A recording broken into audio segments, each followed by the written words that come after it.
and look after our mental health and wellbeing.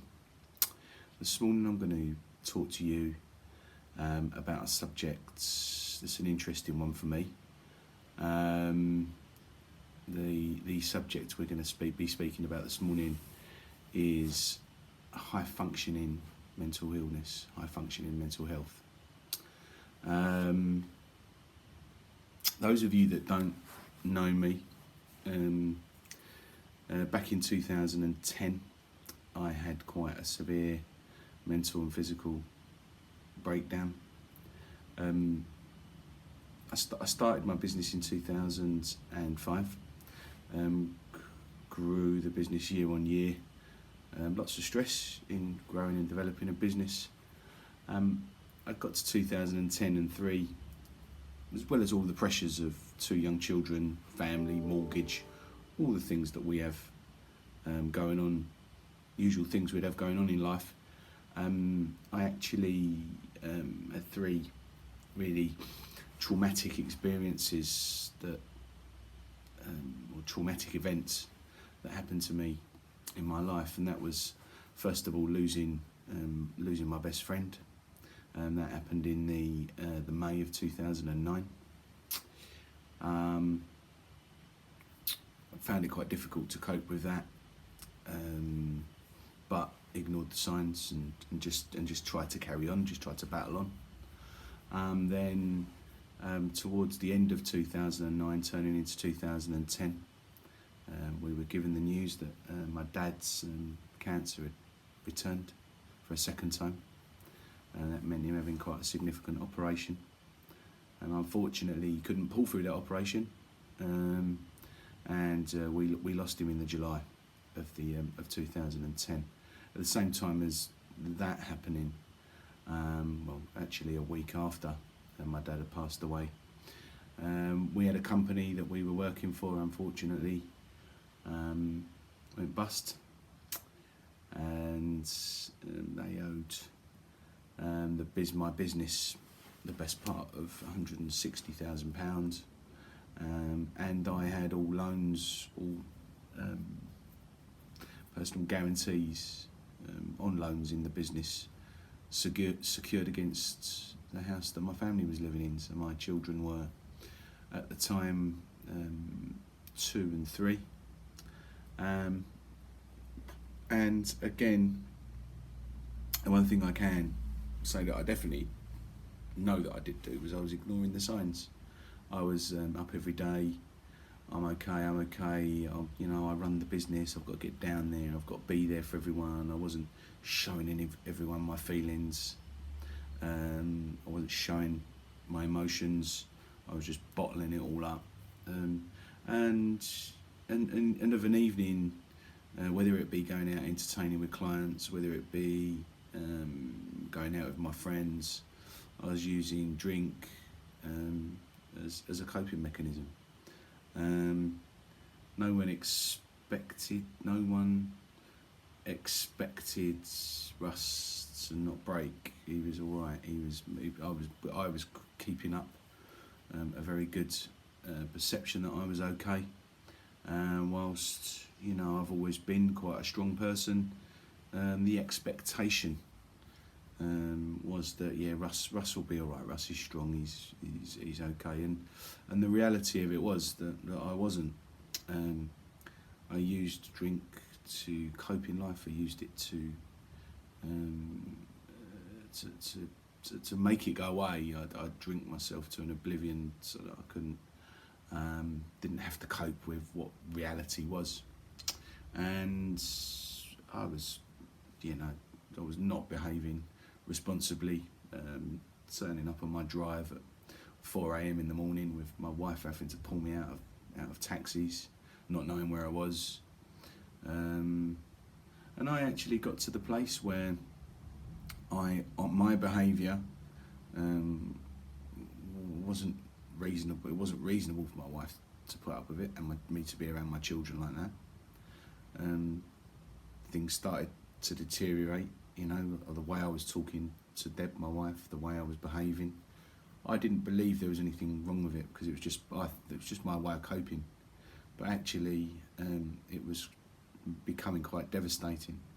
So I went on this horrible and downward spiral journey, and went to the place where things started to not matter. The care wasn't there so much, and started to let myself go. It was my way of coping. And that was both, not so much physically, but mentally. So I was in the place where, first of all, it was thoughts. So, what if I wasn't here? Maybe it'd be better if I wasn't here. I can't get up today. I can't face the world. But still getting up and facing the world. So using lots and lots of energy. In particular, on an every morning basis. I've always got up for work, always gone to work. We're using up lots and lots of energy for two reasons. One, I wasn't taking time to stop and recognise what was going on, and recognise where I was at, and recognise that I was potentially unwell. But secondly, getting up every day with a hangover isn't going to do you much good anyway. I got to the place where I started thinking about not being here. I was feeling quite hopeless. I was feeling worthless. I was feeling like my business was in trouble. I wasn't really adding any value to the family, just probably adding more worry than anything to the family. When's he next going to turn up at 4 a.m. on the drive? What's he going to be coming home like? Certainly from Deb's perspective. And yeah, I started to consider not being here anymore. And that started off as thoughts. And actually it says a lot, because the place where I think my brain was at the time, we can't just control the chemicals in our brain, we can't control what's going on. So, but I believed that the place that I was at then, my brain wasn't functioning properly, and I actually started to believe that this was going to be, this actually is the right course of action. This is the right thing to be thinking about. I wasn't paying attention to how much I was drinking. I wasn't paying attention to my behaviour. I wasn't paying attention to my responses. But believed it was okay to do that because I'd had 3 traumatic events that happened in my life, all in quick succession, that I didn't really know how to handle, and didn't really want to properly face them, because they were so painful. They were very painful. And so I went from the July to the December of that 2010, masking everything, covering it all up, behaving irrationally, not really in a good frame of mind at all. And I got to the place in that December of 2010 where the thoughts of not being here anymore actually started to turn into small plans. And those plans started to go into more detail, which, thinking back, is bonkers, if I'm honest. It's unbelievable.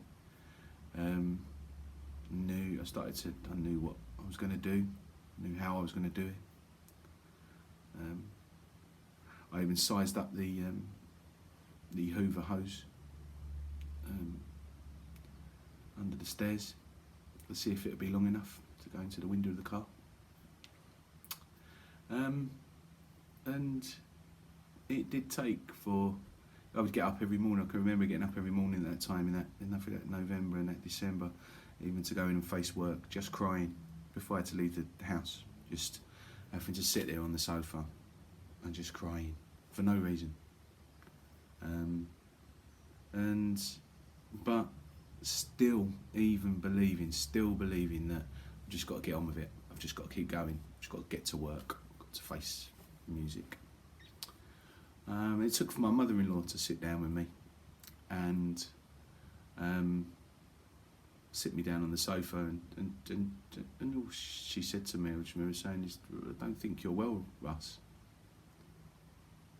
And my immediate reaction was, "I'm alright, Sue. Yeah, it's a bit tough at the moment. I'm okay. And she said to me, "No, you're not, and you need to go and see a doctor." She offered to come with me, but I said no. I actually didn't believe I needed to. I actually sat there and said, "Well, I don't think I do. I think I'm alright. I can get through this. I'm going to be alright." And she said, "Well, you need to go and see a doctor." And even sitting there saying to her, I'm okay, and I know now that the thoughts I was having about taking my own life were wrong. Nothing's that bad, but when you're in it and that's what you're thinking and that's what you're planning, that's what you're thinking and that's what you're planning, that's in your life, that's what you have got going on. And I can remember the first thing that entered my mind was if I go and see the doctor, I'm going to have to tell him what I'm really thinking. And that's quite a fearful thought. It's quite a scary thing. If I'm going to come clean and try and get myself better, if I'm going to actually put my cards on the table here, I'm going to have to tell them what plans and thoughts have been going through my head. I did get to the doctor. I can remember very, very clearly going into the surgery, sitting and waiting, and going upstairs to see Dr. Patel, who's my doctor at Western Road Surgery. And it was in the afternoon, and I sat down. I went into the room, sat down, and all he said to me was, "So, what can I do for you this afternoon?" And I actually physically couldn't speak. The only way I can describe it is a potential anxiety attack. Whilst being there, my jaw totally locked. I couldn't move really properly. My chest went extremely tight.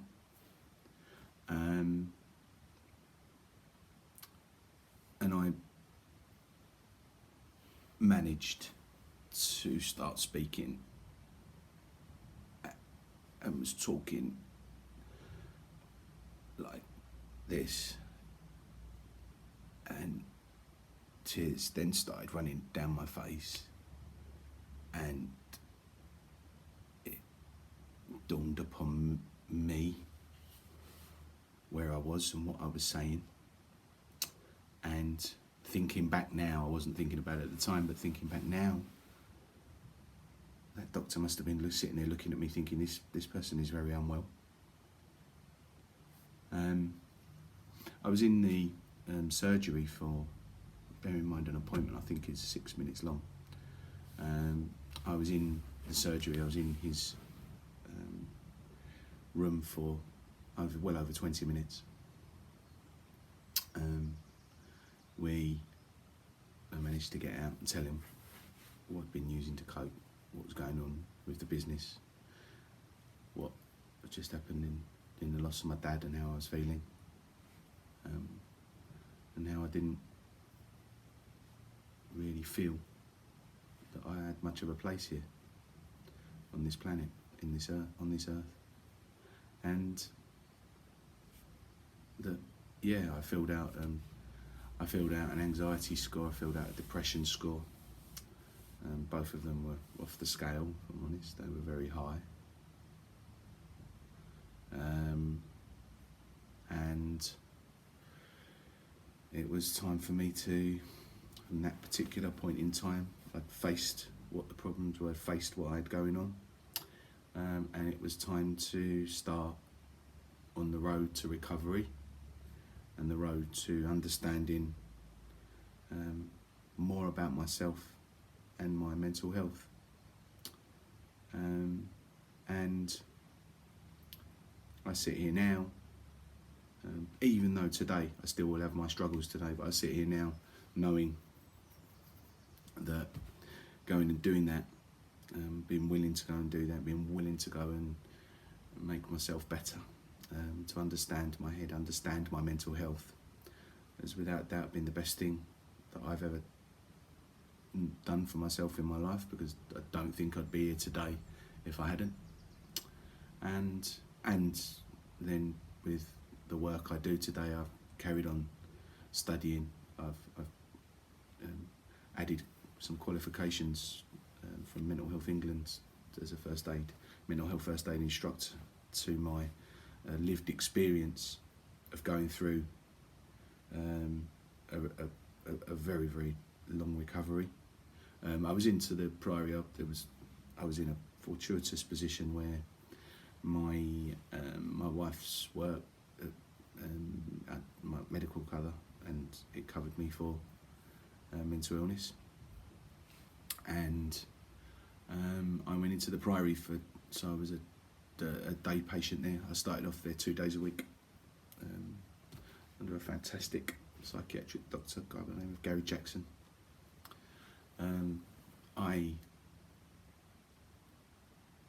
went through a lot: cognitive behavioural therapy, stress management, transactional analysis,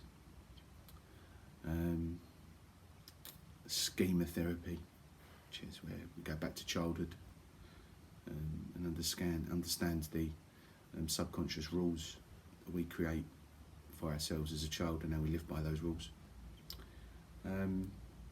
And I knew and I learned through going through that experience that managing and looking after my mental health going forward was going to have to be a very, very important part of my everyday life. I suffered with generalised anxiety disorder. I still suffer with that now. I still have to manage that now. And it brings me into the subject that I'd like to talk today about, and that is high functioning mental health, high functioning mental illness. So if I said to you, no one's died, you've still got your health, why don't you just think about how lucky you are? Or the big one that you hear a lot of, we're all in the same boat. Are we all in the same boat? Might be in the same storm. I think there's some people's boats who have got Roman Abramovich style yachts that are navigating this storm, whilst others are in their small little tugboat, maybe capsizing or capsized, and certainly in these times, in the times of COVID, and this pandemic that we're currently in at the moment. So ask yourself the question: have you ever felt low, but also recognised how people around you can't see it? I haven't said anything to you. So this is where we're starting to get into what we'd call high functioning depression. So with high functioning depression, you are likely to not show the signs. You would be bullied by the high expectations in your head. You will potentially not be kind to yourself.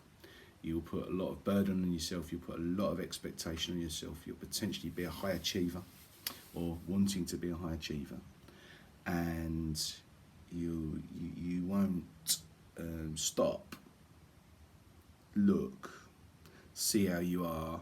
That time I mentioned to you earlier, from between July and December, needed for me to stop, take a look, and actually stop. You know, I can remember following my appointment with the doctor, I had to come and sit at home and do absolutely nothing for 3 weeks to enable myself to recover. And you think about 3 weeks of your life, 3 weeks. When I say nothing, I mean nothing.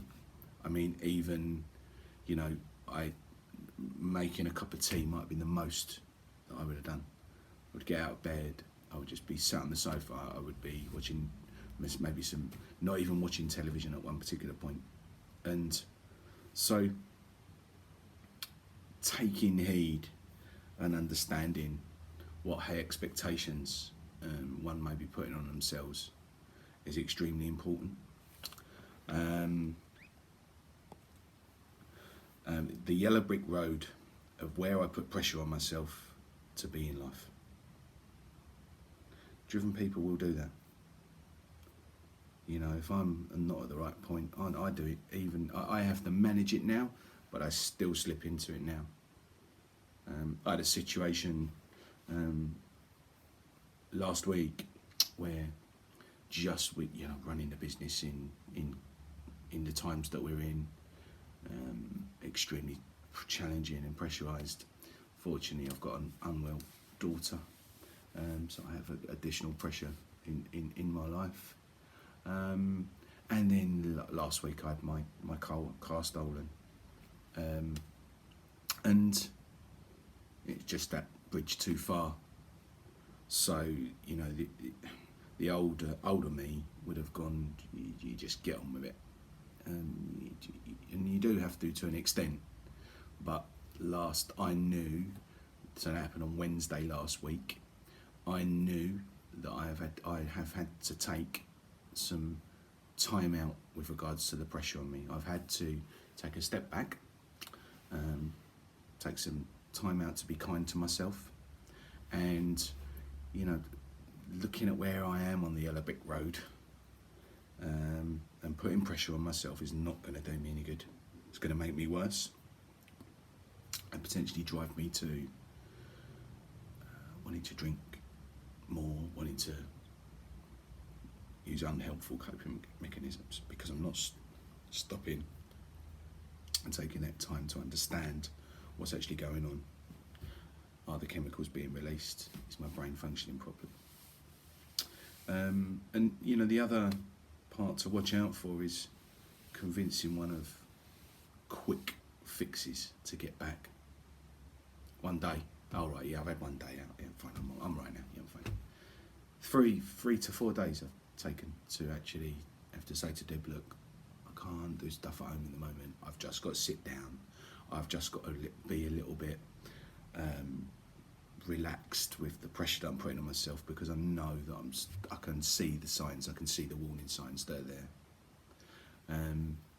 And this, I'm, you know, when doing this, you know, and this is where the high functioning comes in, I'm not sitting there knowing and looking like a picture of depression. I'm not sitting there like I was 10 years ago, you know, can be able to get out of bed, just sat on the sofa, unwell, in a depressed state. I'm not in that state.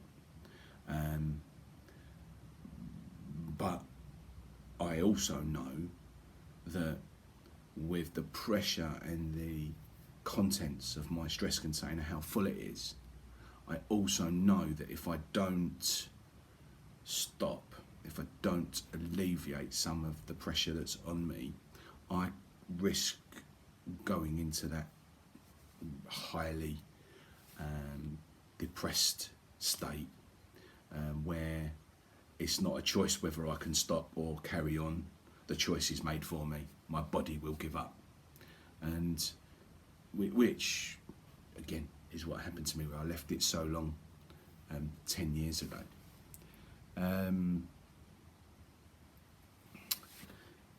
Yeah, so, you know, high functioning, when you're high functioning, you know, I get up every day, I meet my deadlines, I articulate passion, I talk to friends and colleagues, I get through to-do lists, but, and you'd ask yourself, does that give off the signs of depression? And the answer to that is no. It likely gives off the aura of the opposite. So when you're looking at someone and, yeah, they're up every day and they are meeting their deadlines and they are doing those things, maybe just look a little bit deeper. How are they? They might be doing it, but how are they doing it? Are they calm? Are they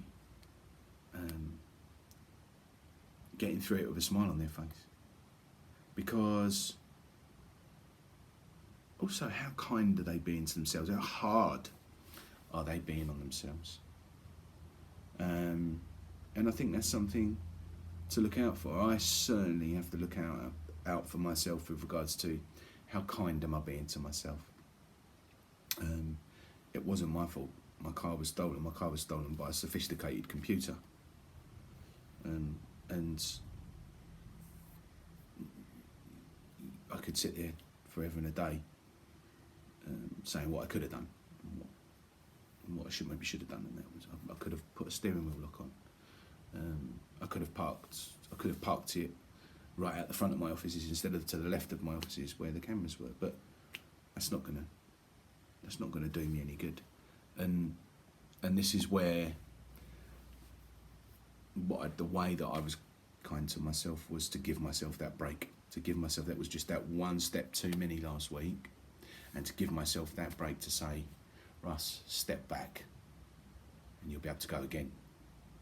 And so looking out for how kind someone is or isn't being to themselves. Listen and try not to judge. And also the same with yourself.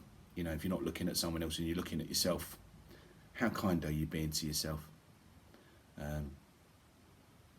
Listen to yourself, listen to your brain, listen to your body, listen to where you're at, and don't judge it. It is what it is. You are where you are. But if you can see that, it's a very, very powerful insight that can enable you to potentially stop at certain junctures and just check in on yourself and or on others. You know, if you can look on and think, you know, if you're looking on at somebody else, not necessarily thinking so much about yourself, but you're looking at someone else and you're thinking, they're strong, they don't have anything to worry about, I'd say to you, think again. Just because someone they may give off the aura that they're wealthy, that they've got money, that they've got happiness, they've got good things in life, doesn't mean that they can't have low feeling, and it doesn't mean that they're not high functioning.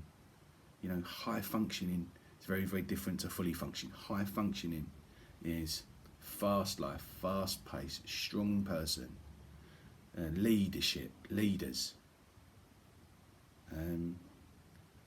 Everybody's human. And you know, remember, you know, the higher the climb, the further the fall. When energy is waning, low mood starts to rule. Remember that. You can climb and climb and climb and climb and climb. And you just realise that at fall, for someone who is doing that and on the crest of the wave, or seem like they're on the crest of the wave, that fall can be far. And just because someone's got good things in life, just because someone's got not got good things in life, it doesn't matter. Look out for how kind they're being to themselves. So most people who do suffer from depressive function, as we're going to call it, we keep going. They do all the things that they're supposed to do, but your gut will tell you, or you will see it, that they're just not having a particularly good time doing it. Depression is the most common mood disorder, and it isn't the same for everybody. It can range from mild to severe, but according to recent studies, depression often goes untreated, and those with less serious symptoms are less likely to ask for help,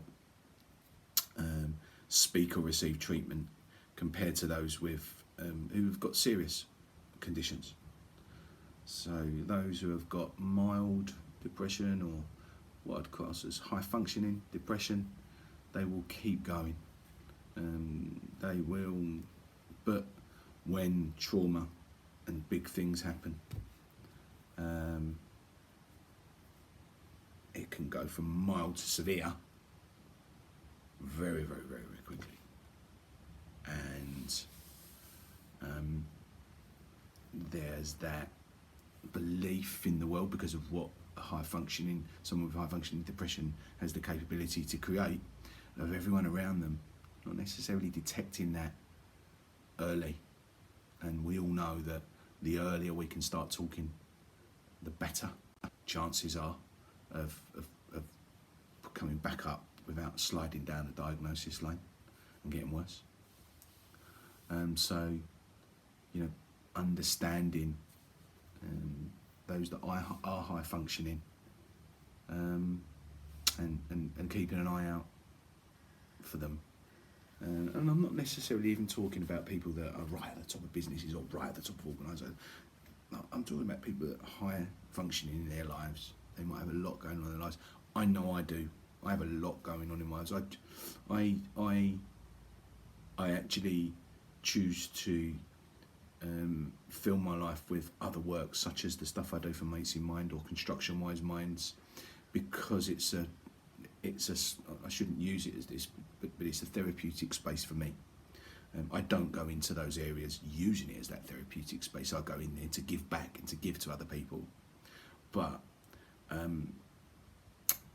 for me, seeing my lived experiences, being able to help other people, makes all what I went through and enabled myself to live through back in 2010 worth it, and it enables me to give back and help others where I can, either get the right professional help or understand how what the hygiene of their mental health may be at any given time. High functioning depression is coming into the spotlight more and more. Summary, the term is used to describe those who are or appear to be doing well academically or professionally. On the outside, they seem to be successful, but secretly they feel sadness inside. The other thing to look out for is, circumstances can change, and things are changing so much in this current climate.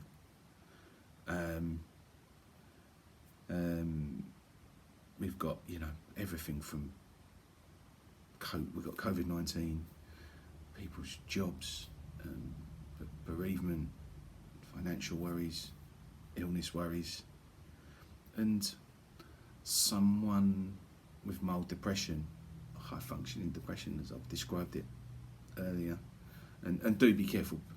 high function depression isn't just always mild depression, but generally the person is still functioning and still moving and still going in the everyday. So it does relate to there being some function there being a high function there, but maybe, like I say, just them not being totally kind on themselves and in the right place.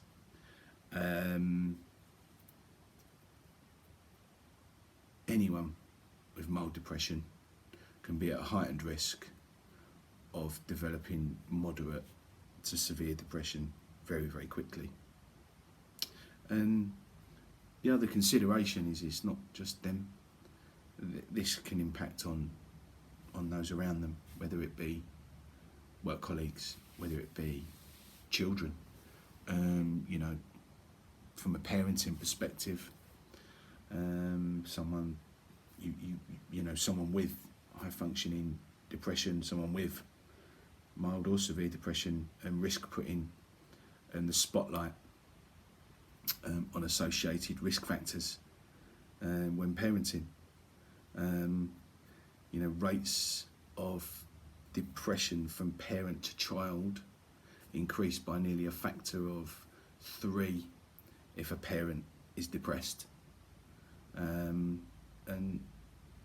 that's something to consider, because, you know, young people, what with school, what with not being able to see their friends, what with you know, they've got a lot going on as well at the moment, as you know, in these unprecedented times. They've got a lot to cope with as well in trying to adapt to homeschooling, and some are taking to it, some are not. And so, you know, the being the responsible parent, and you know, thinking about how healthy and how hygienic your mental health is, will potentially prevent your children from seeing you in that depressed state and thinking it's okay to just continue and go with it, run along with it, and roll with it. So, you know, do take time to stop, look at yourself or look at others, and just maybe understand where they may be. So, in summary, high functioning depression,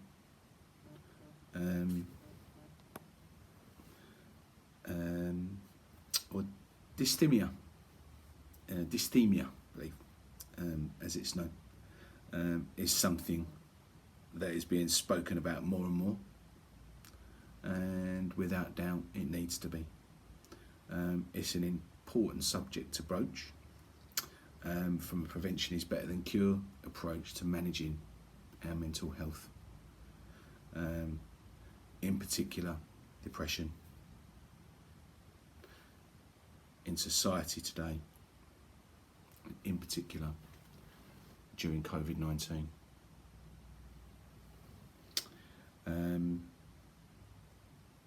Someone struggling, so, and you know, another name for it is persistent depressive disorder, so PDD. Someone struggling with PDD experiences many of the symptoms of depression, but less severely. This allows the person to be able to function mostly normally, going to work, going to school, performing well, keeping up responsibilities at home, and engaging in most social activities. But it doesn't mean that they're not struggling inside, struggling to find hope, and struggling to be able to be kind to themselves. So I'm going to spend 5 minutes talking to you about an area what we can do, an area we can go to enable us to try and create a bit of preventative work in looking out for people and looking out for ourselves. I'd like to direct you to a site. I'm just going to open up my computer. I'd like to direct you to a site called Action for Happiness.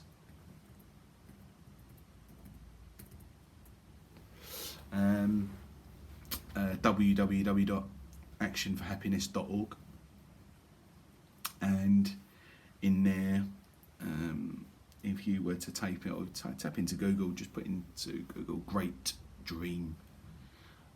So Great Dream is an acronym for giving, relating, exercising, appreciating, trying out, direction, resilience, emotion, acceptance, meaning. So going through them, I'll spend 5 minutes doing that. Giving, doing things for others. If you're really, really, really unwell, doing things for others is not what you should be doing. I'm always doing things for others with my mental health work, with Construction Wise Minds, with my business. I love helping in the community. I love doing things for others. It's a part of my life, a huge part of my life. But I've had to stop, and it was important for me to stop recently, very, very recently, because you can't do things for others well if you're not well. So, yes, doing things, as a preventative tool, doing things for others will make you feel better, and it's one of your 5 a day. Relating and connecting with people, talking to people, asking how they are, checking in that they're okay, whether it be youngsters, children, or it be adults. How are you doing today? How are you feeling today?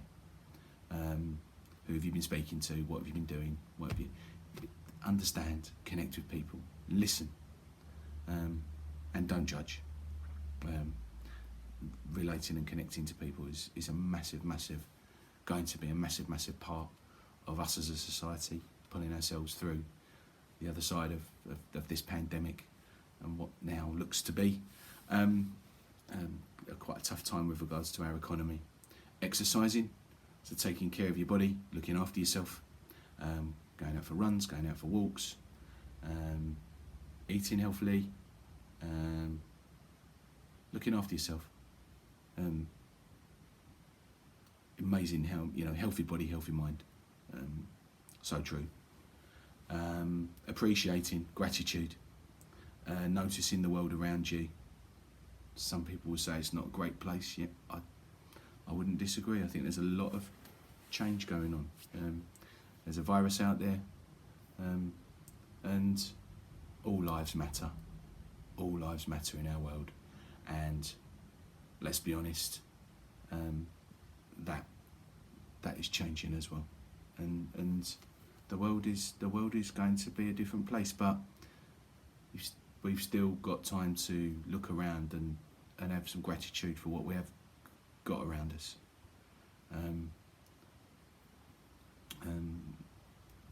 I don't like going down the route of thinking, well, there's always somebody worse off than you.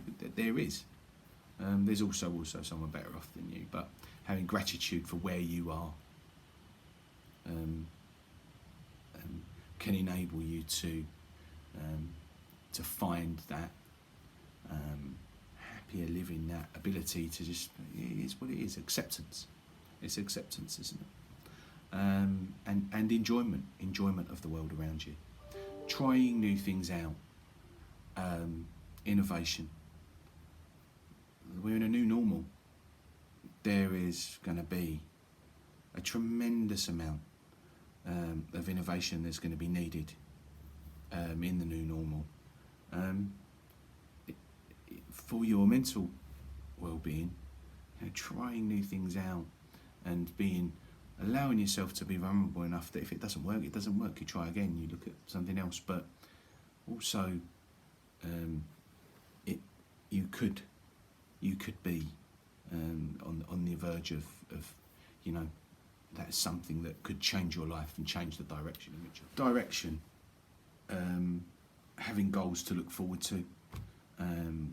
We're starting to look at goals going a little bit further now. Certainly you didn't have goals from me going past a few hours recently, but now I'm starting to look days and months, and we can start looking ahead and setting those goals and sticking to them. It's important. Resilience. So finding ways, it says in the Great Dream poster, finding ways to bounce back. I'd like finding ways to bounce forward. How are we going to move forward? um, um, you know, finding resilience to get up and to also be vulnerable enough to take a look inside and be honest with oneself about where they may be at. But, you know, the saying, what doesn't kill you makes you stronger. Over time it does, but you need to take that time to potentially heal and keep your mental health in a place where it is hygienic. Emotion, so taking a positive approach. Is the glass half full or half empty? And try and look at it from a perspective of it being half full. And understand your emotions, understand your feelings, and own them. Can be very, very assistive. And then acceptance, being comfortable with who you are, what you're doing, where you're going in life, the direction, the goals, the gratitude, everything that we've just spoken about. You know, if you're not accepting that, it's going to be a tug. It's going to be an energy tug. It's going to tug on your energy, and meaning. So, being a part of something bigger. What can you be a part of? What it might be something in society. It might be a new job. It might be your own business. It might be joining a new company. It might be going and joining a business. But you know, what in life can you be looking at that aligns with your hope, which is the future, and have some meaning, and you know, be a part of that something bigger in life. And there is your. If you can do all 10 of those every day, or consider all 10 of those every day, it's going to go a long, long way to creating some happier living. I hope you've enjoyed this session. I'll be doing another one very soon. I've got some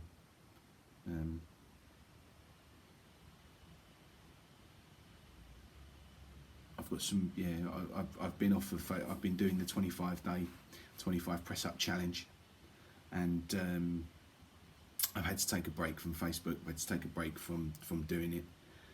So here goes. So I think this will be classed as day 22 of 25 of the 25-day 25 press up challenge.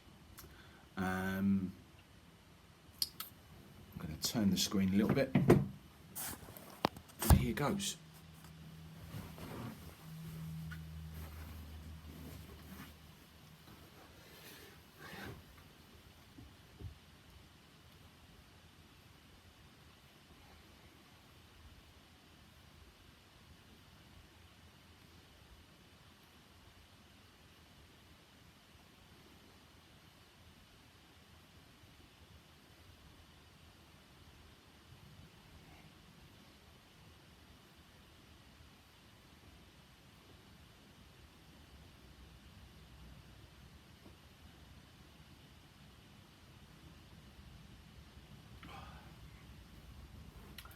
I hope you found that useful. Have a great day.